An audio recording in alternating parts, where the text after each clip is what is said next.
All right, Faith. Thank you for coming on, or Miss McPeek. Yes, thanks for having me. No worries at all. So I'm just gonna get the ball rolling right away. We were just talking, obviously, both only a couple years in, Yes, but if you had to mentor a teacher, what would your approach be? mentor or teacher. Oh gosh, I don't think I'm qualified yet. I don't even know what I'm doing at the time. My approach, I guess I would take the approach that I had in student teaching.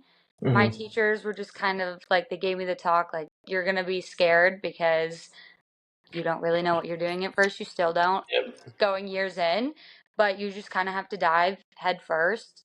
Like I Yep. wasn't really given the option of do you want to try and do this? It was like shove the books and it's like go up there and do this and we'll talk about it after.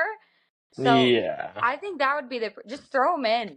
That's how you're gonna Yep. get the best learning.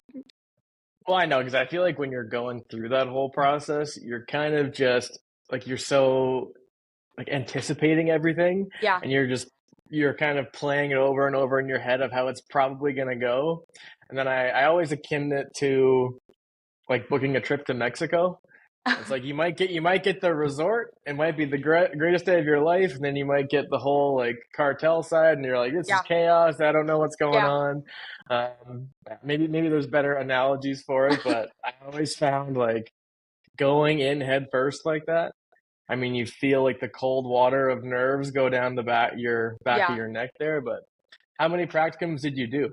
Was it two that you did two? Um, so basically, the college that I went to, we did observation hours starting freshman year of college, Oh and wow. we had to get a certain amount of hours per class. So, like, if I had 15 hours in my one class per semester, I would go for like a hmm span of 4 weeks.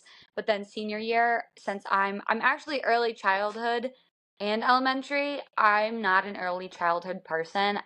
I can't do preschool, kindergarten.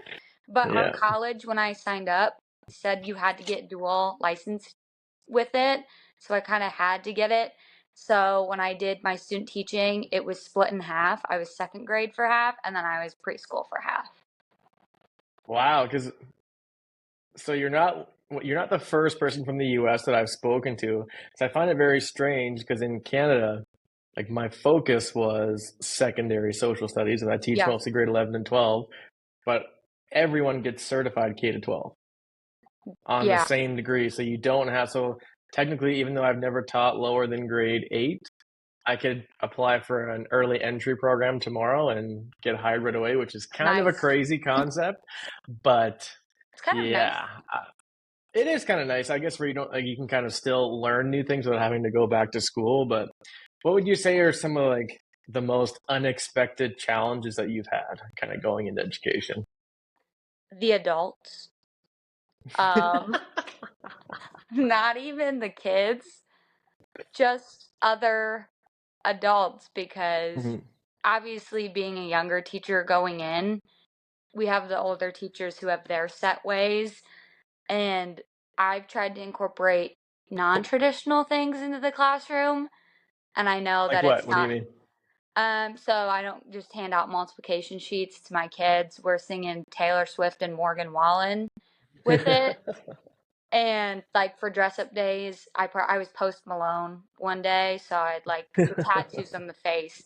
Oh And so yeah. I know that like it's not everyone's cup of tea, but like the hmm kids are never going to judge me on that. Like I could do the stupidest thing in the room and they think it's the greatest thing, hmm but other adults on social media platforms in person are very opinionated on what I do in my room.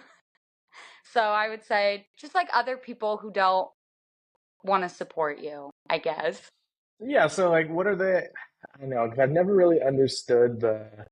Again, I guess where you and I are still a little bit new. I can't ever imagine getting to the point where I would judge someone for a creative maneuver. Like Yeah. that doesn't make sense as like a productive way to try and enhance your, because anyone really know what the word pedagogy means? I don't think so.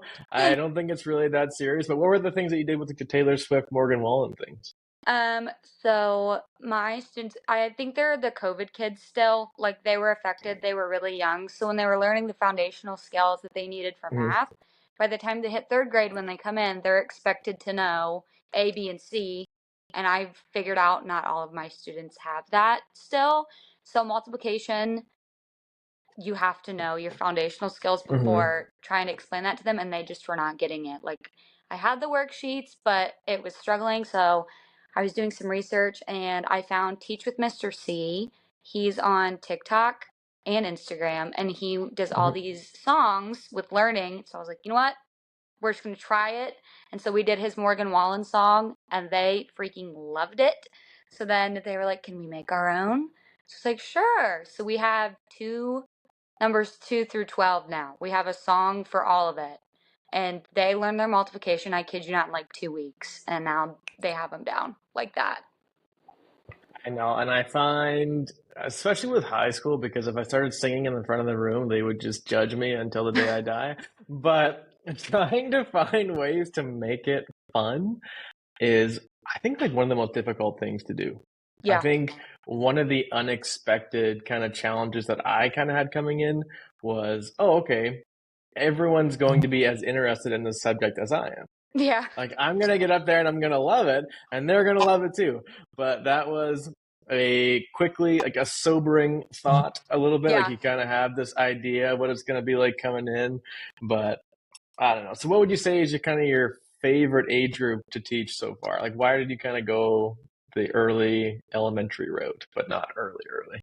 So I've always said I had the best teacher ever in second grade. Like, I die hard remember second grade. Like, I loved it. She Hmm. made it fun. Both my parents were teachers, so I was just kind of set up in that way that I was gonna follow in their footsteps.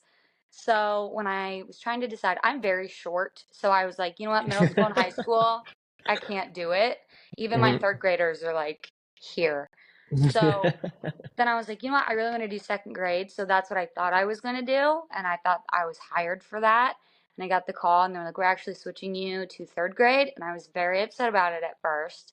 But now I don't, I look at the second graders and I look at third grade and I'm like, I don't think I could teach second grade anymore. Like, third grade's the Yeah. best.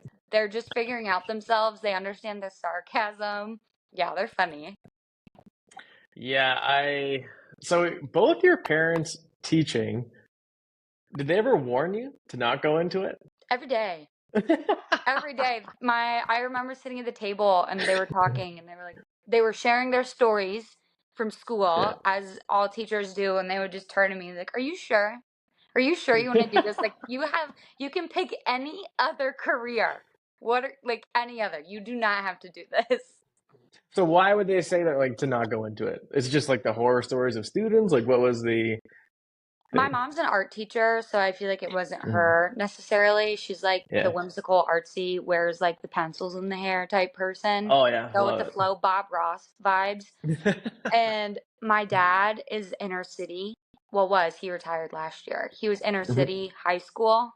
And so that was like inner city history high school teacher. And it was like some of his stories were hard. And I was like, well, that's why I'm not doing high school. The younger ones, they're still good. Yeah, I know. And even in where I'm teaching, we're starting to see like the kids younger and younger starting to like vape and getting Oh, into yeah. those misbehaviors a bit more. Maybe you see it at like the tail end of your elementary school, but I feel like grade three, for the most part, I would say they're typically like just trying to please Miss McPeek. Like, they don't really care too Yeah. much about being too rebellious, I guess. But yeah, I don't know. That would be a tall order because I've never had anyone else in my family teach. I guess like my Okay. grandfather did for a little bit, but I didn't really have that. Like, everyone's kind of like that blue collar Yeah. mentality a little bit.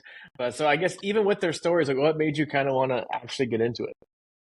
I love kids. And so I Hmm. was like, what else would I do with Hmm. kids? And always been organized like my whole life. Like, I love getting up early in the morning. I love organizing, decorating. And I was like, perfect. You do all those things as a teacher. Hmm. And I would help my dad grade papers and I would help my mom.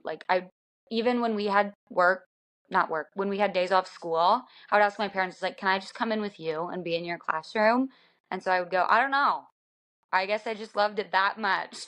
Yeah, well, and I even find it funny now because even teaching for a few years, whenever I go into the school on a weekend, I feel like Yeah. I'm doing something illegal. Like, I feel like Yes. I'm not supposed to be there. I feel like, oh, this is so fun. This is so cool. I'm still walking through the school. I'm sure that will fade. but I don't know. How have you kind of made ways to like place boundaries between yourself and your school? I started this my first year. It was someone gave me Mhm. this piece of advice. I was like, you know, I'll try it, and I haven't changed it. I don't bring papers home to grade ever, which is like crazy because I know teachers do, but I remember my dad would bring home papers and like he would spend the night grading.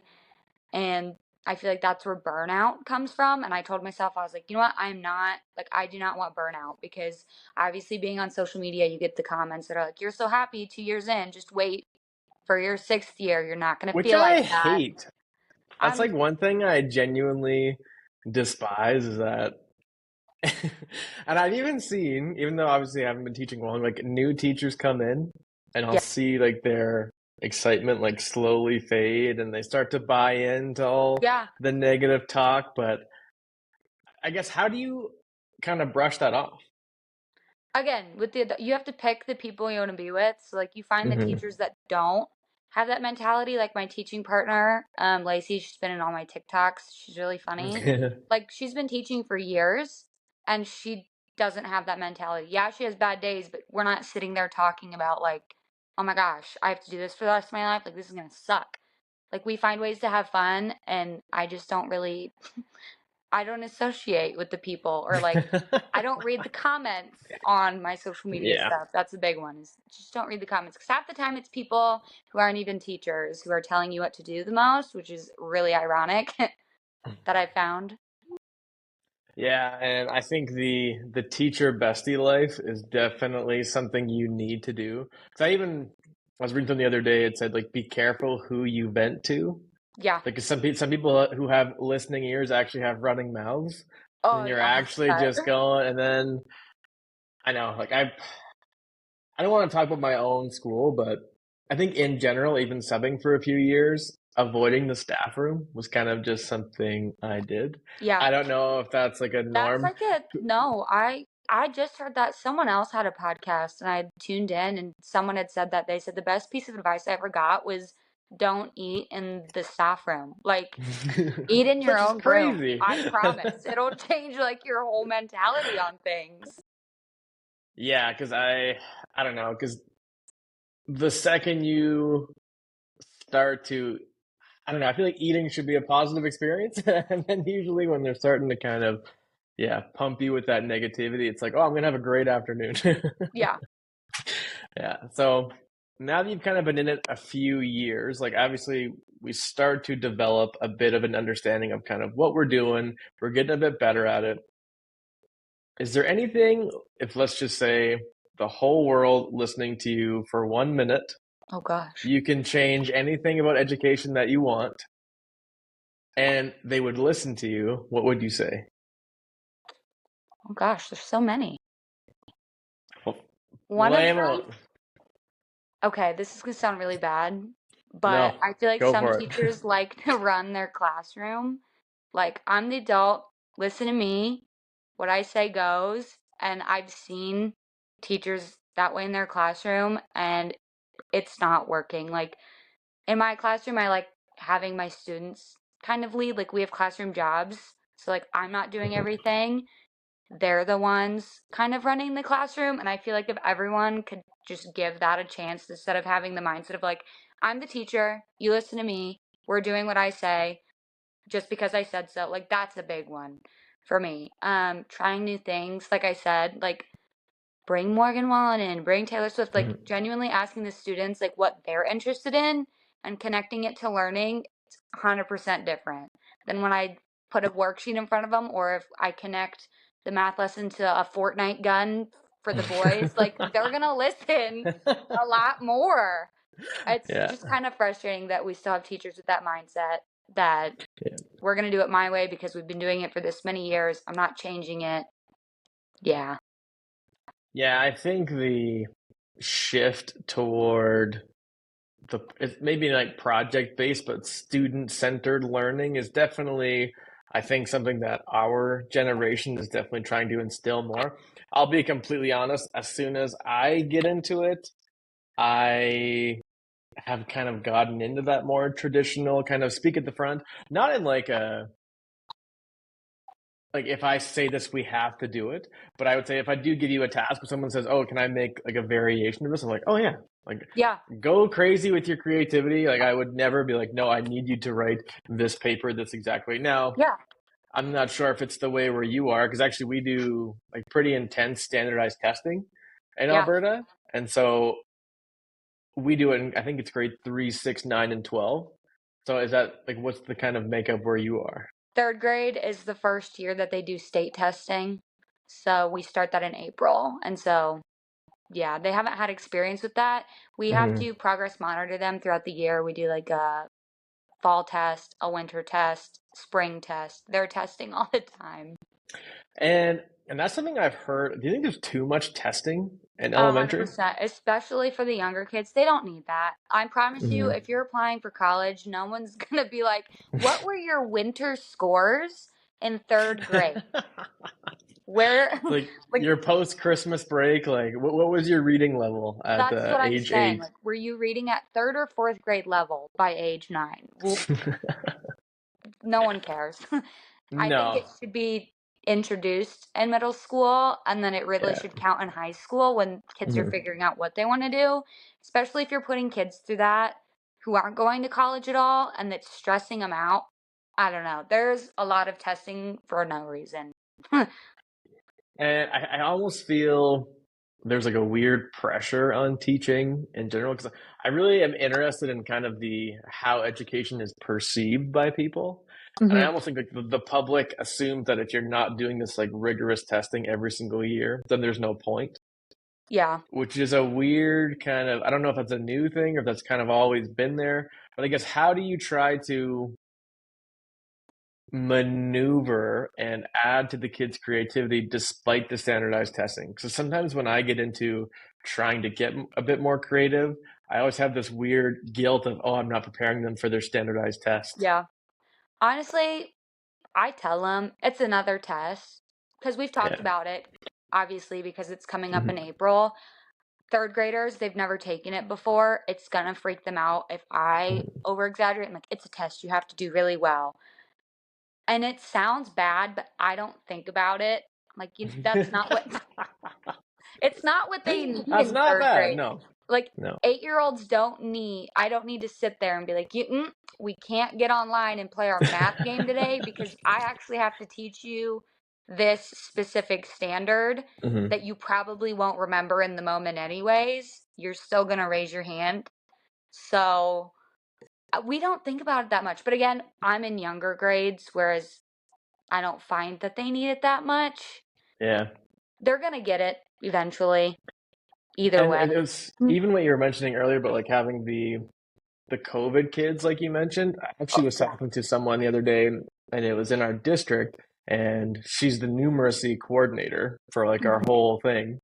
And as she was talking, she said, "I don't believe in the COVID gaps in the sense of that they can never learn it, or the Oh, they idea can that you have to, 100% learn it. yeah, or the idea that like, oh, if you don't learn grade 1 by the end of grade 1, you're just not going to learn that skill." Yeah, So the whole kind of approach of going at it that way doesn't really make sense because, like I said, you can get into people like your class, so then you can actually start going through those fundamental skills, and and that's when they said like when you bring in too much standardized testing, you're actually getting in the way of yeah. us trying to actually catch Build them that back up a up. little bit. Yeah, Yeah, yeah.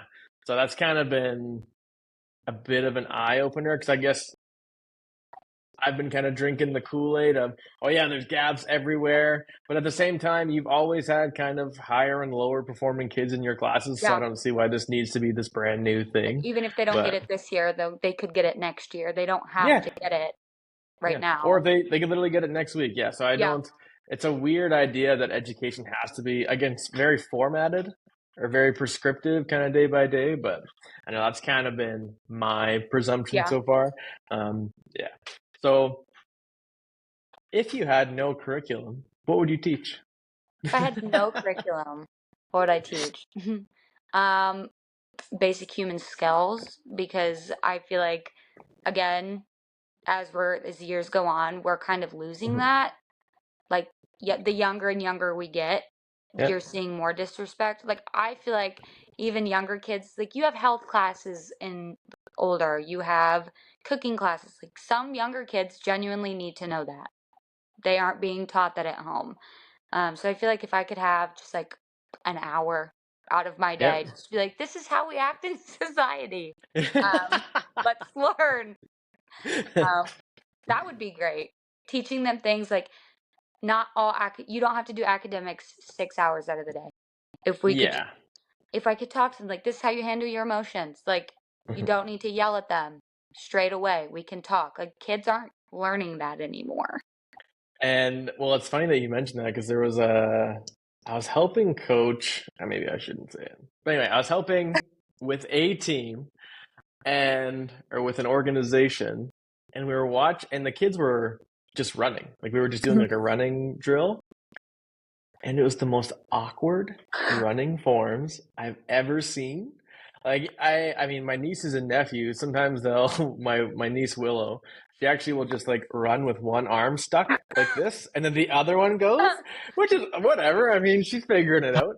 But as like I was watching kids in high school like Yeah. not know how to run, and it was things that I thought were so intuitive.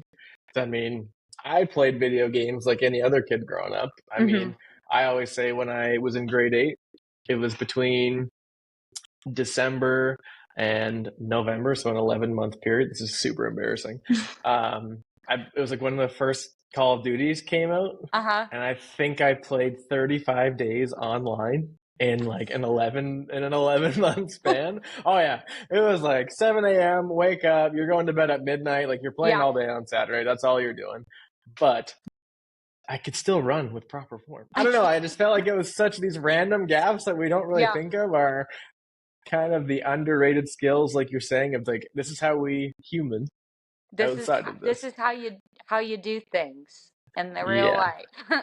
yeah. Like I don't know. I have students now, which is fine because they're elementary. They still don't know how to tie a shoe.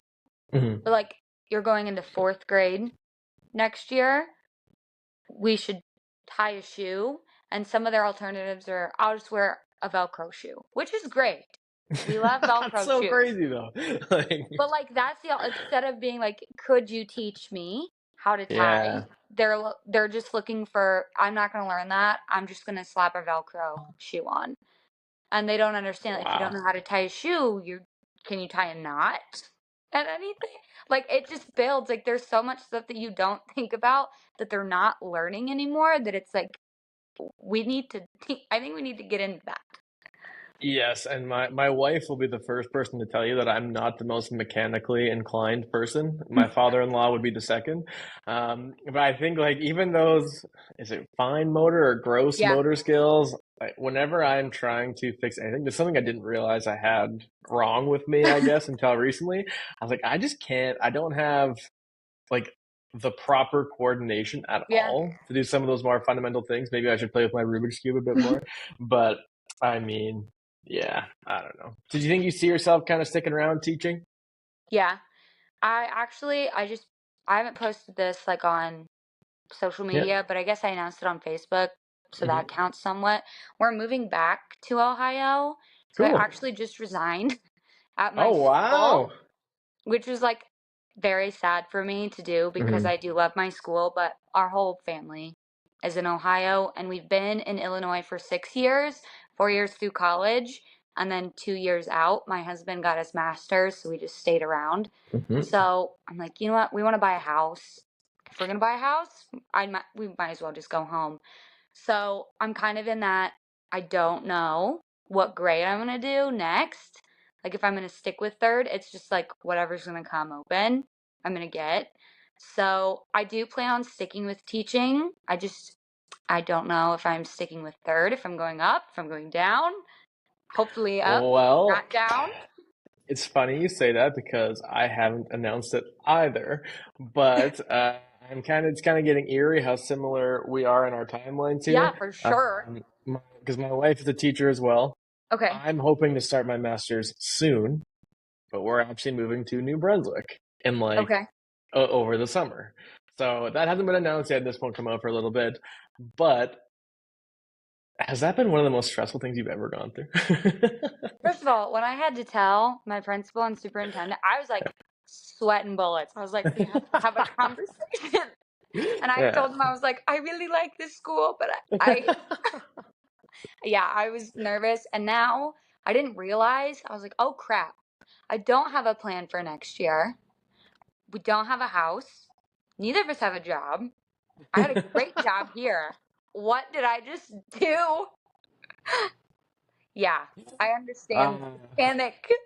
I've never felt so hurt in my life, but yeah, it's and honestly, it does. Because honestly, I've kind of had the position, I guess, Mhm. that you shouldn't really spend more than 4 or 5 years out of school. Like, Yeah, I think changing it up will help you. At the same time, I'm in the exact same boat. I love my job. I mean, there's not many that are like just cool with you being like, oh yeah, start a podcast. You're good. We're pretty open with you kind of yeah. exploring whatever you want to do. So yeah, and actually my teacher Bestie also just moved to the East Oh, Coast, so we actually won't be that far away from each other. Hillary Morgan showed up.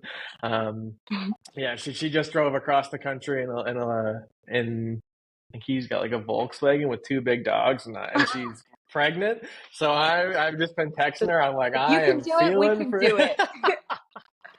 Yeah, I don't think it'll be that serious, but I My don't know. teacher And bestie is not moving. She's pretty upset with me. yeah, So shout out Lacey Hildebrandt. But yeah, it is a different bond though. I feel yeah, like you're now. I'm not going to pretend I've ever been in the military. Would never do that. yeah, But it's kind of this like metaphorical, like in the trenches, because we actually had shared a wall together, and yeah, every day you're just kind of talking, and it's finding the right person to vent to. I think is kind of yeah. the key there. But Who's not going to yeah, share your business? They keep your yeah, business. that's fair. The keeping your business part, because I haven't been that secretive about myself moving, and it's kind of gotten out a little bit over here with my Yeah, students, but it's not really that serious. But um, yeah, but we'll see. Hopefully, it all work out. But yeah, um, yeah, I'll actually only have one more question for you though. yeah, So now that you've kind of been in it a few years, you're finding your ways to be more present for your students, modeling how to be like a person kind of outside of the classroom. There was a quote that I always heard, and it was, education is what remains once we forget everything that we learned in school. okay. What is it that you want your students to take away from their time with Miss McPeek that they won't get anywhere else? Oh gosh, what a big question. Um, I always do affirmations with them Mm-hmm. at the end of the day because I'm not at a low school, but we have some kids, you know. And so affirmations I tell them are like loving yourself, even at grade 3, is super important because the negative talk all over, they're at that point, they all have phones, they're on social media constantly. And it's important to Wait, your grade threes have social media? oh, they all follow me. What? All of them. They all What? have like iPhone 15s. I'm not kidding. Like they came back from Christmas. I was like, "What did we get?" Like waiting for the Barbie toys, and they're like, Oh "I got yeah, the my action iPhone." figures. Someone's like, "I got my PC." I'm like, "What?"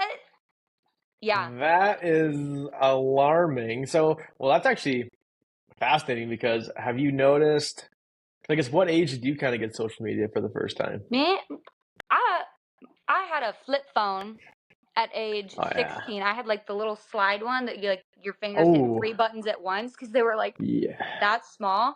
I didn't Yeah. get social media till I was in high school. And like even Yep. then, I was monitored. Like my parents like you've been on that. Like I had to turn my phone in at like 9 p.m. on my mom's dresser. Like Yeah.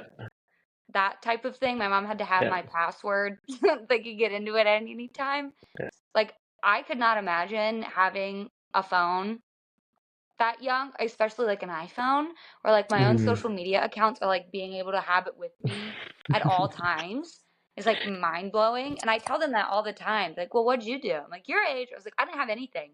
Seriously, No, nothing.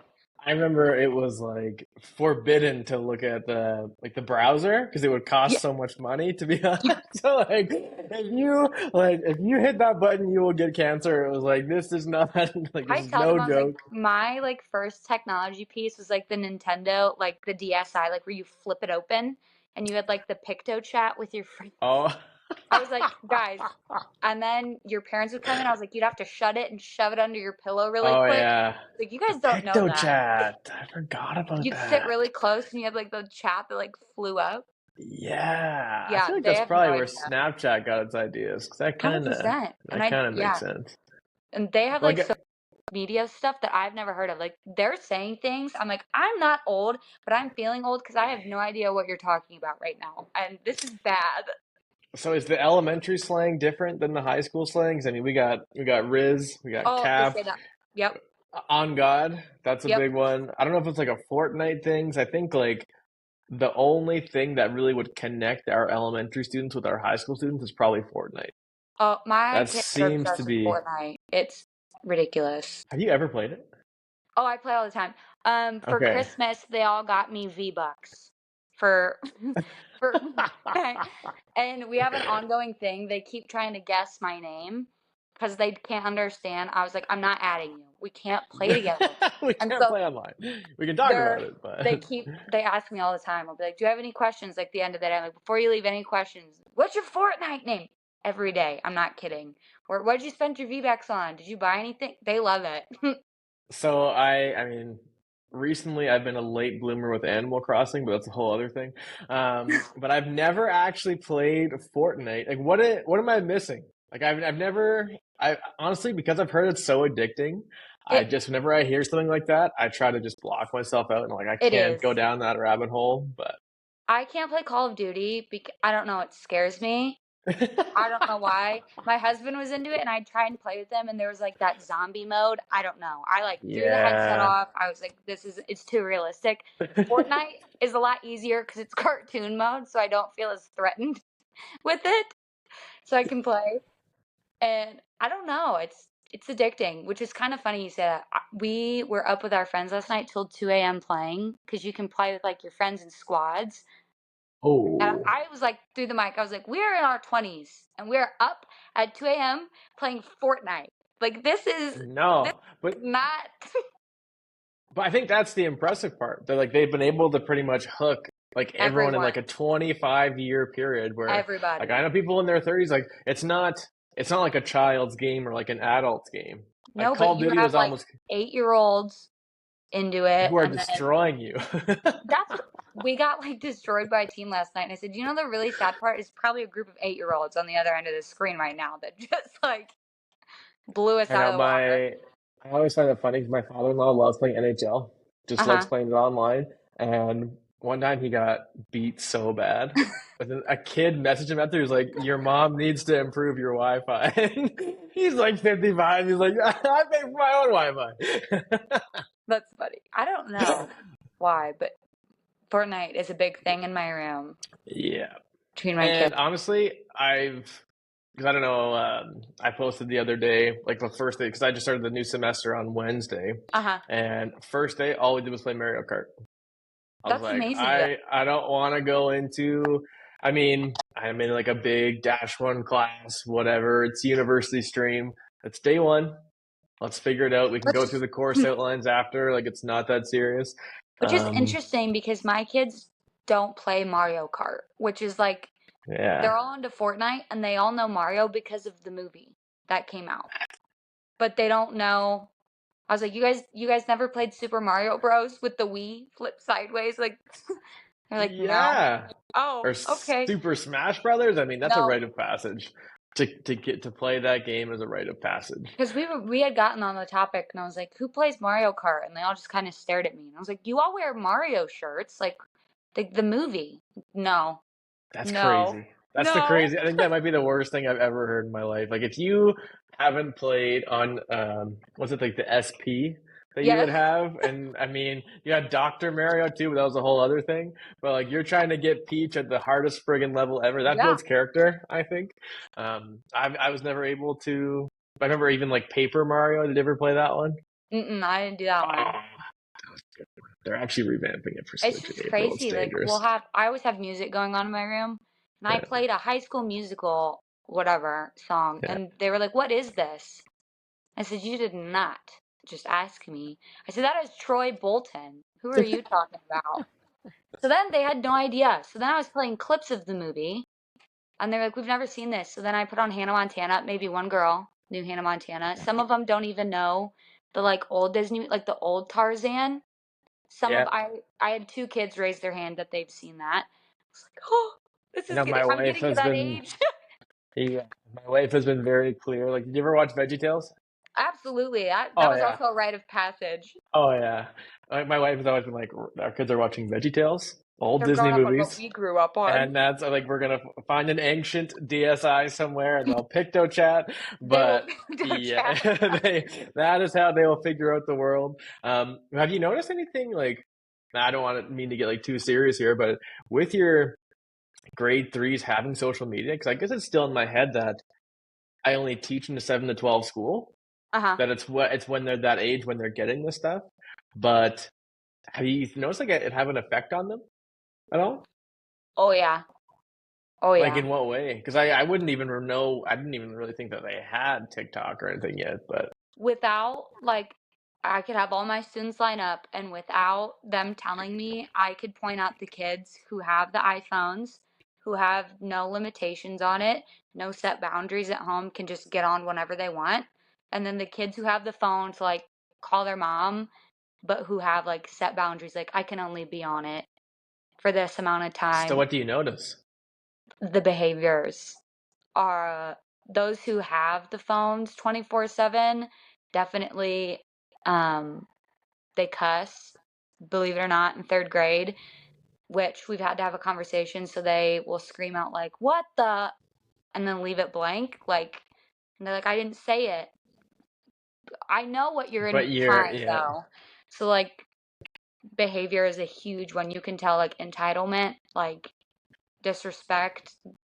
Yeah, it's not Hmm. good. You can tell definitely who's just like given the electronics and like they can have it whenever they want. Yeah, because I had a student actually this term, and he's like Clark, like my for didn't call me Mr. Clark, call me Clark, and he's like, oh, my mom's like mad about my grade, like can you bum Yeah. me up? Like we're good, right? I'm like no, and then No. he didn't have his phone the next day, and like noticing like how on edge. Oh, this is a crazy. I don't know, but I had to tell one yeah. student, I was like, you hit the three strikes. Like, unfortunately, I do have to like send a message home. And Mm. you would have thought I like shot her in the foot. She like looked at me and was like, they're gonna take my phone. And I was like, I'm sorry, you had three chances. And then we'll come back and they'll be like, I had my phone taken away this week and I had like the worst weekend ever. Like, oh, sorry. Are they like texting in class and like on their phone in class when you're No, trying to they teach? do have to keep their backpack, like their phone in their backpack, and it has to Okay. be turned off, but some of them keep it on. But then, yeah, they do. I know they'll come in and they have like all this drama. I'm like, did you hang out? Like, no. Like, how are you having drama then? They're like, we were on kids messenger on Pictochat was Facebook. crazy last night. The chat was crazy, Miss McPeek. They have kids messenger that they all talk on, and they like it's like FaceTime, and they'll be like, oh, I was Snapchatting this person this weekend. I was Snapchat is the craziest one, they all have Snapchat, which is but like nuts to me. it's nuts in like the fact that they have access to it. But so like I mean I've had Snapchat since high school. I mean I Yeah. don't really use it anymore, which is weird. People I think my age do use it more than I do. Yeah. I'm an old soul at 26 or trying to be. But I mean like you might have had 7 or 8 people that you would have Snapchatted back in the day. Like you had some of your like maybe you had a lot of people, but for me anyway, maybe I just wasn't popular. But the kids in my class, they'll They scroll scroll through through. and it's like lines and It's like lines. hundreds. I've And seen that too. And I'm like, I Snapchatted my three best friends, maybe. yeah, And like, no, I've seen that too. People like go through their phones and it's literally hundreds of like unopened snaps. I'm like, which what? is, and then, but then, like, obviously, because I'm curious, I'll walk around and I'll like watch them open them. And it's just like the wall or the roof. What is the Like, point? Well, like the person's just like sending them, and I'm like, what is, with like, I no don't words. understand. No, there's no words. And they will do that just back and forth constantly. Well, Like, they'll respond just like tapping four yeah, times. I'm like, this is the crazy. I don't even know how this is fun. Like, I'm just supposed to be like stimulating. I don't know what the move is here, but we have a rule where if we were to damage their phone in our custody, we're liable for it. okay. So it kind of sets us behind the bar in terms of like if I'm trying to lecture with my traditional Yeah, format as I have, I mean, you're competing with the kids for stimulation. Like you don't have like that's a even if big I'm thing. Yeah, even if we're watching Oversimplified, which is yeah. like the most hilarious history videos ever, they're still like this is the most boring thing ever. I'm like this isn't even like this is supposed to be literally entertaining. But anyway, that's This is, my I'm own. trying. Yeah, like I'm crying and trying. That's kind of I saw this thing the once. It's goal. like, we're not even competing like in education anymore. It was teachers are competing against technology because even if my kids don't have phones out, like if I think I'm like, oh my gosh, instead of doing a worksheet all together, we'll do a fun activity. I'll bring up, we do Dr. Binox for science. He's like this cartoon Okay. dude. I'm like, we'll bring him up. I bring in Schoolhouse Rock. Instead of me telling you this is what a noun is, like you can listen to a song, they'll sit there and be like, this is really stupid. Do we have to do this? Like, And but like they're not even actually interested in what they're looking at on their phone. So that's the part that I find just confusing. It's figured not that like they're just they're scrolling to sit there. yeah, which is again, I know this is just like us putting on our basic human skills lens and trying to like do better and get off my lawn, but I don't know. I don't see the sustainability of it. I guess that would be my thing if I had to change one thing in education, just keep Yeah, all the phones out. out. I've even seen places that have like legislated it, but how you actually enforce it, I don't know. But anyway, Miss I feel McPeek, you. thank you very much for coming on Thank you today. for having me. Appreciate you. All right. Thank you. All right.